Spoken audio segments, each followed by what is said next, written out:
Welcome back to At Home with Roby. I'm Patrick McIsaac, president of Roby Electric, along with Trent Haston, president and CEO of the Roby family of companies. If you missed the first segment, you missed Trent picking on me for being president of Roby Electric. I am formerly the president of Roby Electric. So I'm your... And that was when we were a terrible business, and now That's not true. we have Patrick McIsaac well, hey, at the man, helm. we got somebody in this studio now that's vying for a title in the city of Charlotte, and that's Mayor, Man. Mr. Kenny Smith. Was it a peaceful transition between you two? It was a hostile takeover. Yeah. The Georgia boy come on, the North Carolina boy, I Kenny. don't We got to think so. get him. I'm born and bred in Charlotte, too, man. Yeah. Where'd you go, to Myers Park? I went to Myers Park. You're a Mustang. I'm a Ram. I went to Harding. You went to Harding? I did. That's pre-university, I assume. Or was it No, I was the first year of Harding University High School. You know, my senior year, Myers Park was the second smallest high school in Charlotte, only bigger than Harding. Things have changed. And they were both 4A Goodness then. gracious. They were right? 4A then. We were the smallest. You were when the I was smallest- there, we were the smallest 4A school. You were the smallest 4A. I think the year after I graduated, we went to 3A. You did. See, man, it's pretty funny.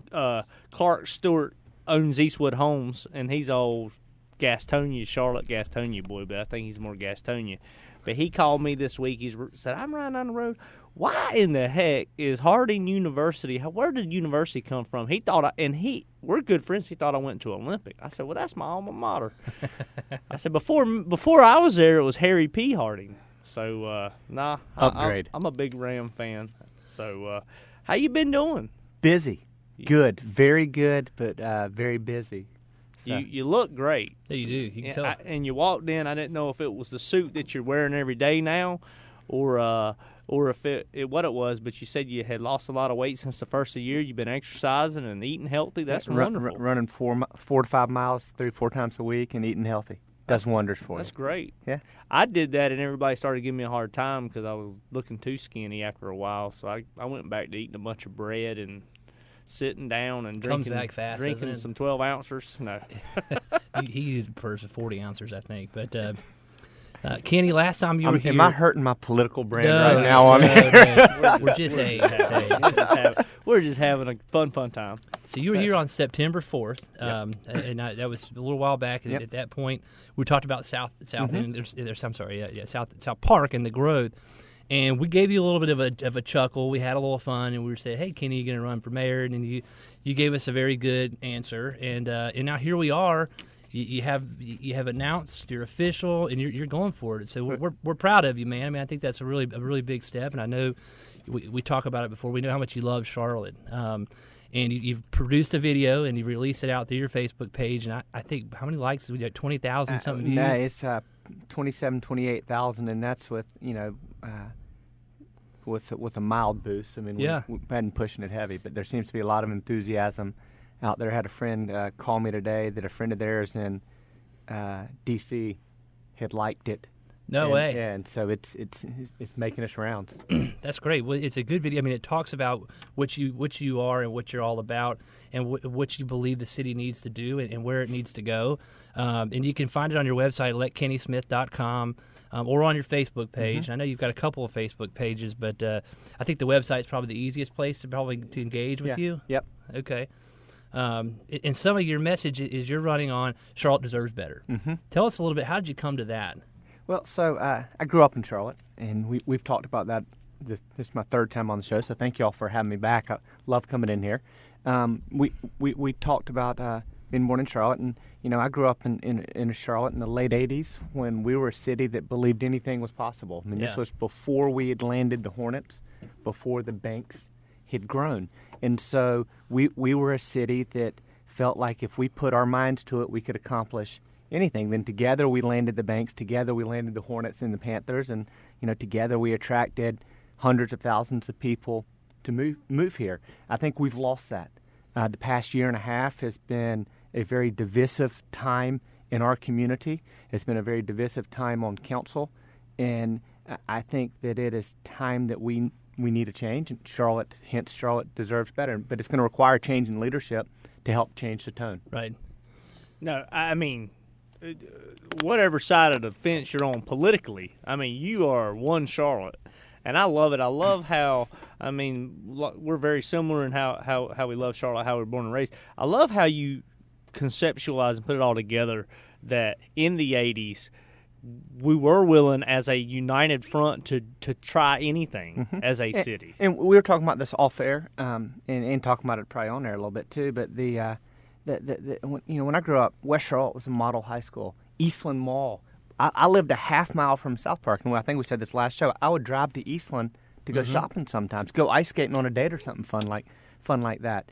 But when we got the Hornets, we were proud Charlotteans. We weren't segmented into groups. There was no identity politics. That's not to say that everything was perfect, right. But it was an era when we felt proud of our city, and we've lost that. And my goal is to help spread economic opportunity, real economic opportunity. I was at a luncheon before I came here and listened to Johnny Harris and Smokey Bissell talk about the need for jobs. We need jobs. We need the east, west, and north sides to prosper. I tell folks in District 6 all the time that one of the issues that we deal with is density, and the best way to cure our density issue is to help other areas become more attractive for private sector development. So if we get investment in, say, the Eastland Mall site, 69 acres we have left, then maybe some of the apartments, maybe some of the office, retail, whatever that's coming through South Charlotte starts to spread, but then we help bring back the community pride. I agree. I went to a breakfast this week. I'm big on the West Corridor. Went to a breakfast this week with some folks from Harris, some folks from Crescent, talking about the River District. Yep. And there was a representative from the airport there as well, and just talking about the economic engine that the airport is for our city. $16 billion. Can you believe that? I believe it, but it blew my mind. It is wonderfully when they gave amazing. us a number. I think that is awesome. Yeah. It's the cheapest airport in the world at a certain size, right? Isn't that correct? You said something. I watched that video. You said that we were 50th out of 50. Got that underlined as well. I'm saying that correctly? You are. So Harvard, there's put together a study, and we're in the process of trying to address it. But we were ranked 50th out of 50 in economic mobility. So if you're born into poverty in Charlotte, the likelihood of you staying there is pretty significant.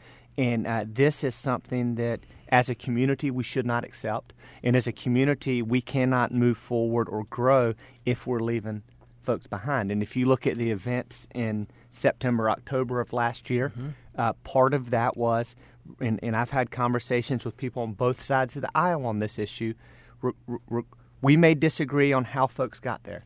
We may disagree on what's the best path forward, but there's no question a segment of our city's been left behind. And if we don't figure out collectively how to get good jobs feed the soul, they give people pride. And, you guys are in the trades, and so you see what it's like to take somebody, train them, and the pride they have in their ability to go out and do a day's work and see the fruits of their labor. But if we can't do that, we're going to be more susceptible to events like last September and October. And our mayor, she chose to put bathrooms and other issues. There's some issues that she was pushing, and the state assembly had to step in on this, but she was pushing IDs for illegal immigrants. But she was putting issues on the plate that really didn't have anything to do with helping people get jobs and move people forward. And that's one of the basic functions. Economic development is one of our basic functions, along with public safety and infrastructure. Yeah, politics assert economic success. Yeah, especially at the local level too. About 75% of our budget, 72% really, is public safety, and then you have some infrastructure and a few other things that we deal with. Wow. No, I saw, scrolling through Facebook, I just blindly scroll, and I saw something from Mike Rowan that said, I don't know what it was, but it said, what America needs is to make jobs fun again. And I was like, man, that makes sense, and it makes a lot of sense with what you just said, to get people excited about getting back to work, because it helps your confidence. It does. I'm reading a book right now by an economist, Arthur Brooks. It's called The Conservative Heart, but he talks about the importance of work and the importance that work helps keeps families together. People can bring them the paychecks, and they can pay for their basic necessities. You're taking less stress off a marriage. So there's so many wonderful byproducts of having to work. Man, that sounds like a great book. We like talking about books We on do, here. we so, do. Kenny, Ken, go ahead. Will you Trent. stick around with us? I'll stick around for All right, one more segment. All right, buddy. All right. We'll be right back.